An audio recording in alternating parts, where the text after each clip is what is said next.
নমস্কার, টেক অ্যাহেডে আপনাদের আরও একবার স্বাগত। এই সেশনে আমরা মূলত ডটনেট সাপোর্টেড ডেটা টাইপগুলো নিয়ে আলোচনা করব। আমরা আগেই ডটনেট ফ্রেমওয়ার্ক আলোচনা করার সময় দেখেছি যে ডটনেটের যে টোটাল ডেটা টাইপসগুলো পাওয়া যায় সেগুলোকে একত্রে আমরা কি বলি না কমন টাইপ স্পেসিফিকেশন বা সিটিএস।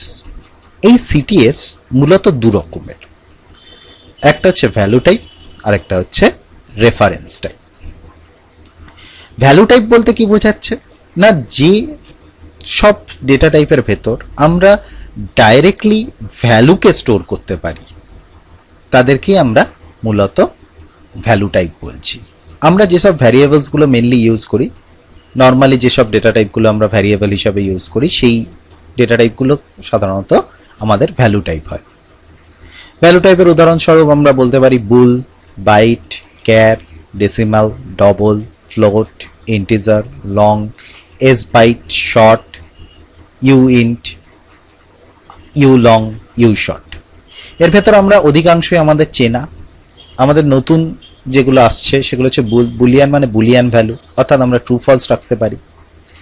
বাইট আমরা 8 বিট আনসাইন্ড ইন্টিজার রাখতে পারি। Car, decimal, double, float, int, long, এগুলো আমরা সবাই আগে থেকে জানি। এছাড়া আমরা এস বাইট, এটা নিয়ে আমরা আগে আলোচনা করেছিলাম যে সাইন্ড বাইট আমরা রাখতে পারি, অর্থাৎ বাইট মানে হচ্ছে আনসাইন্ড, ভাইরাস এস বাইট মানে হচ্ছে সাইন্ড বাইট।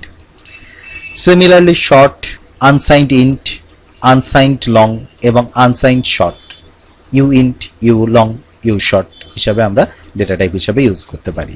এছাড়া আমরা স্লাইডে দেখতেই পাচ্ছি তারা কি রিপ্রেজেন্ট করছে, তাদের রেঞ্জ কতটা এবং তাদের ডিফল্ট ভ্যালু কি থাকে।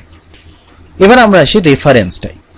রেফারেন্স টাইপ বলতে আমরা যেটা বুঝি সেটা হচ্ছে অনেকটা ক্লাস অবজেক্টের মতো, অর্থাৎ এই ক্ষেত্রে রেফারেন্স টাইপ বলতে যেটা বোঝায় সেটা হচ্ছে ভ্যালুকে আমরা ডাইরেক্টলি পয়েন্ট করি না, আমরা কোনো একটা ভ্যারিয়েবলের অ্যাড্রেসকে পয়েন্ট করে থাকি। এই ধরনের অবজেক্টকে, এই ধরনের ডেটা টাইপগুলোকে আমরা বলছি কি না রেফারেন্স টাইপ।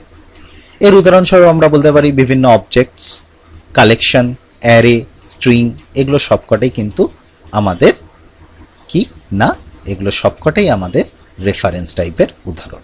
আরেকটা জিনিস আমাদের মাথায় রাখতে হবে, দ্যাট ইজ অবজেক্ট ক্লাস। এই অবজেক্ট ক্লাসটা কিন্তু ভীষণ ইম্পর্টেন্ট, কারণ কি না object class is the parent of all classes.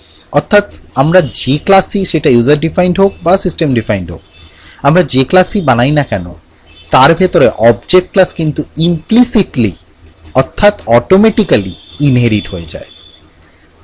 যখন আমরা ডটনেট প্রোগ্রাম করি, কোনো একটা ভ্যারিয়েবল ডিক্লেয়ার করে তা সেই ভ্যারিয়েবলের নাম ডট মারলে দেখা যায় কিছু মেথড চলে আসে। তাহলে এই মেথডগুলো কোত্থেকে আসে? অ্যাকচুয়ালি এগুলো অবজেক্ট ক্লাসের। আমরা আগেই বলেছি ডটনেট পিওরলি অবজেক্ট ওরিয়েন্টেড, এবং এখানে যে ডেটা টাইপগুলো আমরা ইউজ করছি সেগুলোও কিন্তু ক্লাস আর এবং অবজেক্ট। অর্থাৎ আমি যদি একটা ইন্ট আই বলি, আই কিন্তু একটা অবজেক্ট অফ ইন্টিজার ক্লাস, এবং স্বভাবতই যেহেতু এটা একটা অবজেক্ট সেহেতু তার ভেতরে আমার অবজেক্ট ক্লাসের একটা ইনহেরিটেন্স থাকবে, যার জন্য আমরা আই মারলে, আই ধরা যাক ইন্ট আই আমরা ডিক্লেয়ার করলাম, তাহলে আমরা যখনই আই ডট করব দেখব কিছু মেথডস তার ভেতরে আমরা আগে থেকে দেখতে পাচ্ছি। এই মেথডগুলো অ্যাকচুয়ালি আসছে আমাদের অবজেক্ট ক্লাস থেকে। সোজা কথা, আমাদের এটা মাথায় রাখতে হবে যে যে কোনো ক্লাস, সেটা সিস্টেম ডিফাইন্ড হোক বা ইউজার ডিফাইন্ড হোক, আমার সেটা অবজেক্ট ক্লাস থেকে ইনহেরিট হয়। এবার আমরা কিন্তু যেহেতু আমরা এখানে একটা জিনিস দেখা যাচ্ছে যে যে কোনো ক্লাস অবজেক্ট ক্লাসের চাইল্ড ক্লাস, সেহেতু অবজেক্ট ক্লাসের রেফারেন্স দিয়ে আমি যে কোনো ক্লাসের অবজেক্টকে স্টোর করতে পারি, অবজেক্টের অ্যাড্রেসকে স্টোর করতে পারি। এই যে ঘটনাটা, অর্থাৎ আমরা কি করছি না, ফার্স্টে যেমন অবজেক্ট, আমরা নিচে যে প্রোগ্রামটা দেখতে পাচ্ছি বাঁদিকে, সেখানে কি দেখা যাচ্ছে না অবজেক্ট ক্লাসের আমরা একটা রেফারেন্স বানিয়েছি ওবিজে, তার ভেতরে আমরা এক্স এক্সটা কিন্তু অ্যাকচুয়ালি একটা ইন্টিজার যেটা অ্যাজ এ প্যারামিটার আসছে, সেটাকে আমরা ওবিজের ভেতর আনছি এবং রিটার্ন ওবিজে করছি। এই যে এক্স নামক ইন্টিজারটা অবজেক্ট ক্লাসে রূপান্তরিত হয়ে যাচ্ছে, এই ঘটনাটাকে আমরা বলছি বক্সিং। ঠিক এর অপোজিটটা, অর্থাৎ কি না, কোনো একটা ক্লাস আছে, সেখানে আমরা কোনো অবজেক্ট ক্লাসকে সেই পার্টিকুলার সাব ক্লাসটাতে কনভার্ট করা। অর্থাৎ যেমন এক্ষেত্রে আমরা আনবক্সিং এর ক্ষেত্রে যেটা দেখতে পাচ্ছি যে ইন্ট এক্স, এখানে আমরা অ্যাজ এ রেফারেন্স কিন্তু আমাদের অবজেক্ট আসছে, সেই অবজেক্টটাকে আমরা ইন্টিজারে কনভার্ট করে সেটাকে এক্স এ রাখছি এবং রিটার্ন এক্স করছি।